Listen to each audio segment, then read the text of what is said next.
Hi, hello, hello. We have another chapter of Baking Story. Chapter 64. The last one ended on a feeling of finality, I would almost say, as Araragi stands peacefully taking in the whole town, wondering about the possibility of becoming an abnormality specialist himself, just like Oshino, who has taught him so much. It kind of felt like a manga original ending, I'll be honest. I got a little freaked out. That they could be wrapping things up, not wanting to dive into Nisei and the stories beyond. As I've discussed, that would take hundreds of volumes at this rate to cover. I'm all for it. I'm here for it. I want to read as much of Oh Great and Niseosian teaming up as they'll give me, but is it too much to ask for? So let's see what happens in this chapter 64. He's still hanging out with Sengoku. It's kind of that post-arc celebration wrap-up chapter. In the movies, they say Giant actually turned out to be a very good human being, but shouldn't they actually be pointing Nobita-kun out here? So this is some other extremely obscure Doraemon reference. Maybe to that same era that Sengoku referenced before, that Araragi was like, why do you even know about this Doraemon lore? Deep Doraemon lore. I suppose it's such an institution, such a franchise that's been running for decades and decades with constant content just churning out. There's going to be stuff that even a Doraemon mega fan might not know. I don't think you're saying that without any reasoning behind it. Talking about Doraemon, but I feel like it's been a week since we did.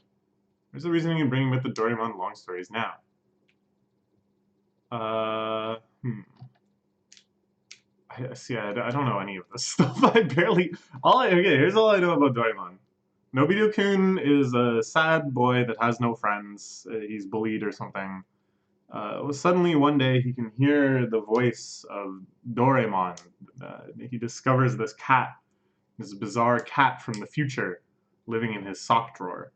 Doraemon, being from the future, has access to all sorts of amazing future gadgets, and then kind of an episodic gag comedy story plays out, where every episode Doraemon listens to Nobita whining about something and whips out some elaborate contraption that gets him into more trouble than good.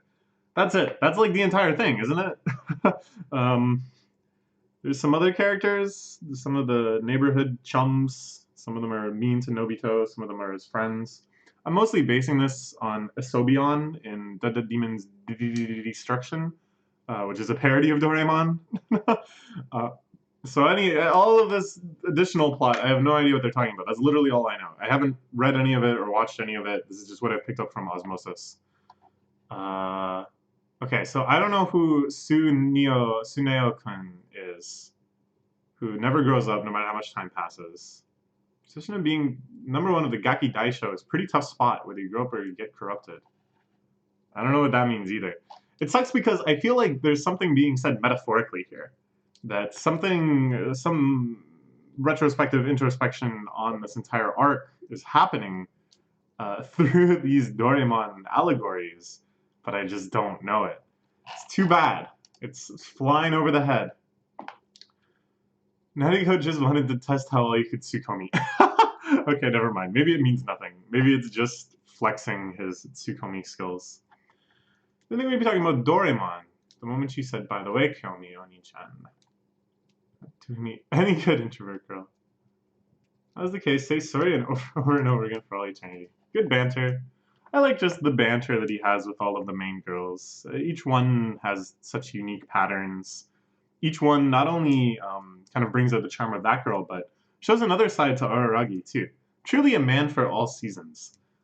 Someone who can Tsukomi super well with Nariko, but then with Hachikuchi or Senjogahara in some circumstances, he ends up kind of like the bouquet, getting Tsukomi back. It's a fun dynamic, and I just think it makes Araragi more and more lovable as an MC. By the way, about last night... Yeah, Hachikuchi is quite often the bouquet as well. He references Hachikuchi right here, just as I did. Expect a sensible bait and switch. That's true. You wouldn't immediately go into serious conversation. The traditional bouquet play is to act serious act like there's been a major conversational change, say by the way or something like that, and then immediately return to Doraemon. That's such a good one. That's such a powerful technique. Here we see a truly disturbing image. Shinobu holding this gigantic plush heart, somewhere between anatomically correct and cartoonish. It has the cartoonish shape, but the arteries and veins holding it together, and this kind of creepy realism to it. It's quite unreadable, as is her face. Totally inscrutable. The background is fantastic, just as you would expect. Not a panel in this series goes by without major love and design choices being put into it. Here we see all sorts of creepy dolls, figures, some Usagi-ish, some Skeletors, and bats too, of course, reflecting the vampiric theme. Shinobu, she glared at you and Kambaru for a long time. I love how this is conveyed. This is something that is done really often in the anime, and that Shaft just likes to do in general as like an editing technique. A character will say, like, bring up a subject or something, but instead of actually hearing what they say, we just cut to, without dialogue, like a flashback of that scene, often very abstract. See, I could see Shaft doing this in the anime as well. You just cut to Shinobu's stare, and then you cut back to Araragi responding to the question. I think it's much more evocative, right? Like we're seeing exactly what Sengoku remembers. I just noticed that the arteries of this heart are splurting blood.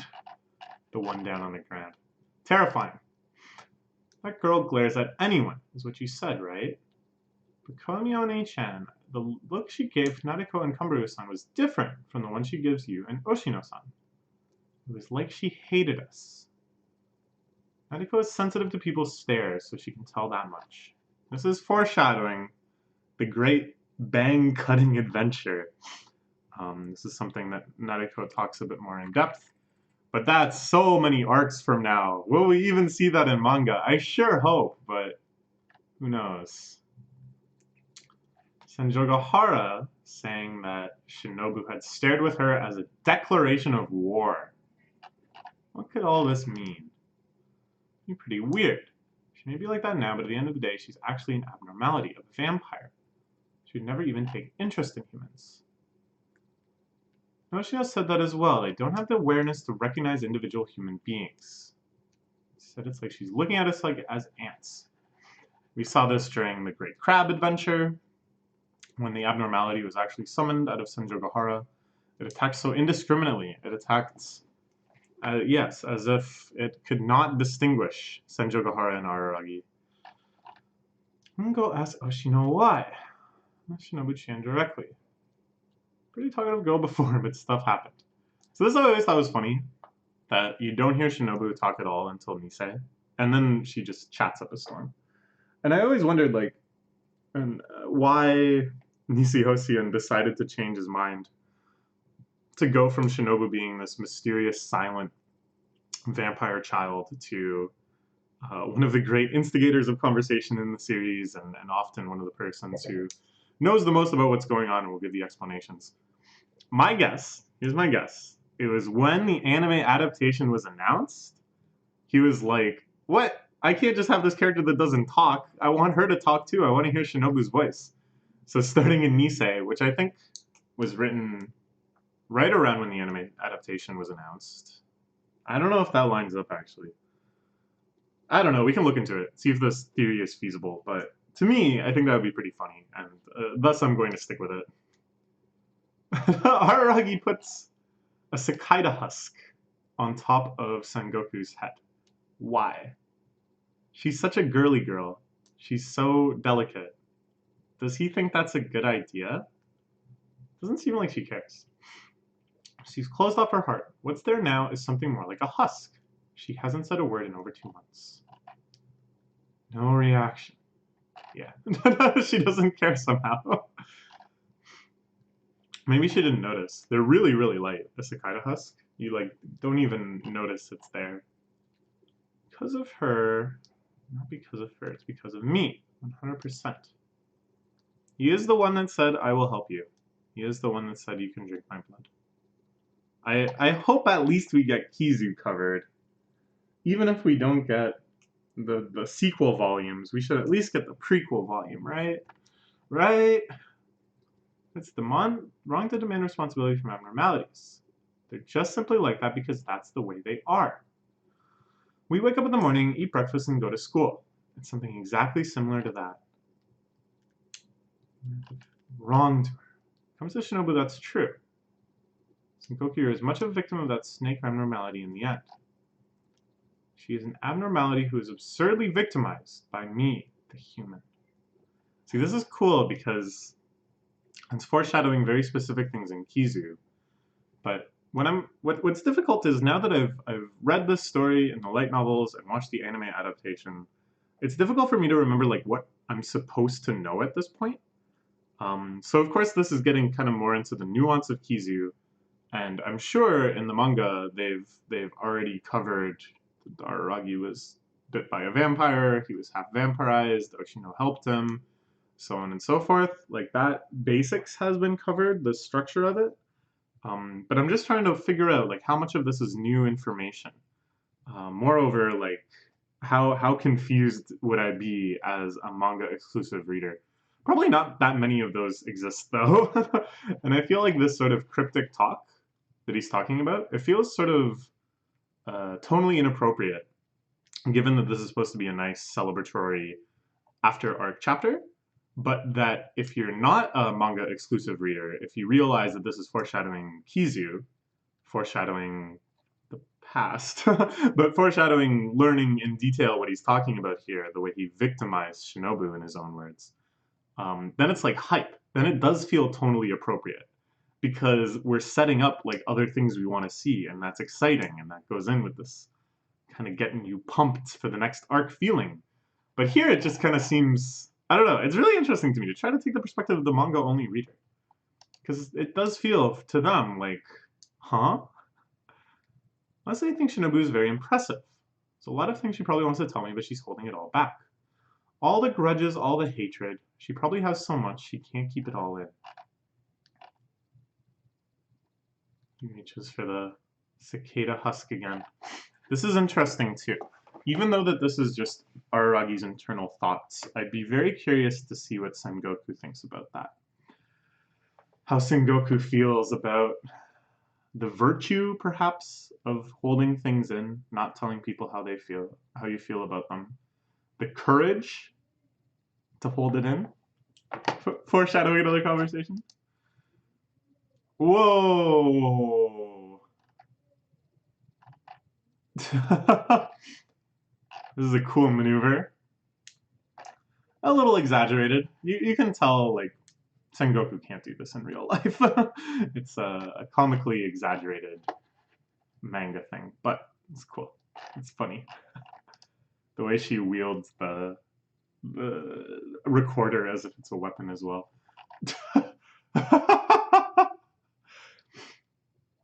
What is the plan here? Why did he think this was okay? She doesn't hate it, but the arm isn't healed yet. Yeah, I mean, she's super into Araragi. So, hey, his watch changed. What? Hey, watch out for those sorts of details. Oh, great. Or should I say, oh, mediocre? No, I'm just kidding. He's amazing. But the watch did change. I think it... okay, so here we have the metallic watch, right? The kind of like rolly type design. Okay. And then here we see what looks like either like a snakeskin belt or a leather, not belt, what am I trying to call it? You know, the band. So like a cracked leather band or something like that. And then here, it's like a different band yet again, unless it's just drawn with less detail here. But here it just looks like flat leather. Here it also looks like flat. I don't know what I'm saying here. You can't see what I'm talking about. But in the panel where it says right hand, and then in the bottom middle panel, What's up with that? Why does the watch change? Huh? Maybe if it gets darker for rehab, you can do it anytime. Oh. The memories in the cells of my right hand are trying to tell me something very, very important. This is when he was pretty much completely unconscious, could not really feel or move his body under his control, and did a lot of very serious groping. Anyways, what's up with his watch? The one he had changed to, this new style, is much more in line with the one he had in the anime. So I don't know what that means either. By the way, Kyomi Oni-chan, do you know where Kanbaru-san's house is? Tell me the address. Why would she be going to Kanbaru's? Business, I'll do it for you. I mean, I'm seeing her tomorrow. Anyways. What did she lend Nadeko? Ah. I thought that was just her actual school swimsuit, Sengoku's. But Kanbaru had hers on as well. So Kanbaru bought both of them? I don't remember. Anyways, none of this is surprising. None of this is out of line with... Hey, that's like a third new watch now. I swear, it just keeps changing. Is this... foreshadowing? Is this some sort of meta thing? Is this a joke? Am I going crazy? Is the author going crazy? It definitely keeps changing, right? Anyways, that's not what's important here. I made sure to watch it and make it clean. He's so sad. The like inverted colors is really well done. And his brain like cracking and exploding into pieces. It's like the unabashed perversion, which is never really admitted by him and is never really... I don't know. There's something really special, I think, about the characterization of Araragi-kun. That he can have a moment like this. And even though we may not be sympathetic to his actual circumstances, we may or may not be. It's perfect personal preference. There's something deeply emotionally resonant in just how extreme his reactions are. That not that we actually like. It's not even something that we ever sympathize with him. It's more just that we believe in the depth of his suffering, if that makes sense. We believe in the depth of his suffering and joy along this perverse axis. Even though we ourselves may not find ourselves on that axis as well. Moreover, it's totally irrelevant if we find ourselves on that axis. We believe in his joy and suffering regardless. It's special. Too high a hurdle. What kind of test is this? A man who's taking a school swimsuit and bloomers from a middle school student at the high school he's attending. Yes, this scene looks quite unjustifiable. This definitely seems like an arrest on site situation. If someone sees me with this, my nickname tomorrow will be Bloomer Swimsuit Koyomi. There's no way to avoid it. Sengoku seems like she didn't actually realize how terrible this would be, how embarrassing she'd feel doing this until right now, when he starts stretching it for fun. And who is the worst possible person to see this? Why, it's Hanekawa-san. Did you get a new watch? She says. This is a really good face. The face he's making in this middle panel here. Again, the suffering is conveyed so resonantly, so deeply.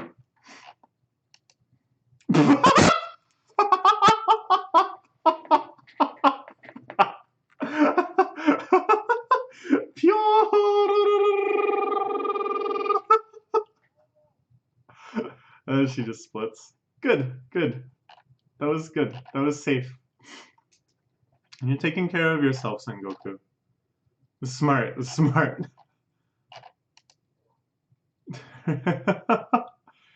Sorry, Hanekawa. Sengoku's so shy. She can't even buy some warm bento boxes. She's afraid of answering when someone asks, do you want me to warm it? The first time I went to Japan, I was like that. I didn't buy any hot food from the convenience store because I was afraid I would misunderstand when they asked me if I wanted them to heat it up. Now I've learned. Now I've learned. Easy. Bloomer swimsuit, Koyomi-san. You can read people's minds, you genius. It's an anniversary. Today, June 13th, the day my hell ended. But before that, there are some things I must talk about. Shinobu, Hanekawa, and the day my hell began. Okay, so